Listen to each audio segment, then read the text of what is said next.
കൂട്ടുകാരെ, നമ്മളിന്ന് വന്നിട്ടുള്ളത് ഒരു അടിപൊളി ചിക്കൻ കറീൻ്റെ റെസിപ്പി ആയിക്കാണാണ് കേട്ടോ. ചിക്കൻ ഗ്രേവിയെ പോലെ തന്നെ നല്ല ടേസ്റ്റി ആയിക്കാണ് കിട്ടുന്ന എന്നാൽ വെള്ളമുള്ള ഒരു അടിപൊളി ചിക്കൻ കറിയാണ്. അപ്പോൾ അതിനേക്കാണ്ട് ഒരു കുക്കർ അടുപ്പത്ത് വെക്കുക. അതിലേക്ക് ഒരു 5-6 ടീസ്പൂൺ സാധാ ഓയിൽ ചേർത്ത് കൊടുക്കണമെങ്കിൽ സൺഫ്ലവർ ആയാലും പ്രശ്നമില്ല. എന്നിട്ട് നമ്മളെ ചിക്കൻ ഉപ്പൊന്നും ചേർത്ത് കൊടുക്കാതെ സാധാ ചിക്കൻ ഒന്ന് ഒരു വൈറ്റ് കളറാണ് വരെ ഒന്ന് പൊരിച്ചെടുക്കുക കേട്ടോ. എന്നിട്ട് അതിലേക്ക് ആ ഓയിലിലേക്ക് 2 ടീസ്പൂൺ വലിയ ജീരകം, പട്ട, ഏലക്ക, ഗ്രാമ്പു, അതേപോലെ 2 വലിയ ഉള്ളി ചെറുതാക്കി അരിഞ്ഞതും ചേർത്തിട്ട് ലേശം ഉപ്പും ചേർത്ത് വഴറ്റിയെടുക്കാം. എന്നിട്ട് അതിലേക്ക് 2 ടീസ്പൂൺ ഇഞ്ചി വെളുത്തുള്ളി പേസ്റ്റ് ചേർത്ത് കൊടുക്കാം. എന്നിട്ട് നമുക്ക് ആവശ്യമുള്ള എല്ലാ പൊടികളും മഞ്ഞൾപ്പൊടി, മുളക് പൊടി, മല്ലിപ്പൊടി, കുരുമുളക് പൊടി, ചിക്കൻ മസാല എന്നിവയെല്ലാം ചേർത്ത് ലേശം വെള്ളം ചേർത്ത് ഒന്ന് വഴറ്റിയെടുക്കാം.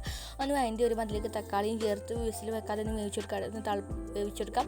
ആ തിളച്ച് വരുമ്പോൾ അതിലേക്ക് നമ്മൾ പൊരിച്ച് വെച്ച ചിക്കൻ ചേർത്ത് കൊടുത്തിട്ട് 2 ടീസ്പൂൺ കസ്തൂരി മേത്തിയും ചേർത്ത് നല്ലതുപോലെ ഒന്ന് ആവശ്യത്തിന് വെള്ളം ചേർത്തിട്ട് വിസിൽ വെച്ച് വേവിച്ചെടുക്കാം. ഇതാണ് നമ്മുടെ ചിക്കൻ കറി. അതേപോലെ പത്തിരിക്കും പൊറാട്ടയ്ക്കും ചപ്പാത്തിക്കും നെയ്ച്ചോർക്കൊക്കെ കൂട്ടാൻ പറ്റുന്ന അടിപൊളി ചിക്കൻ കറിയാണ്. ഇഷ്ടപ്പെട്ടാൽ സബ്സ്ക്രൈബ് ചെയ്യണേ.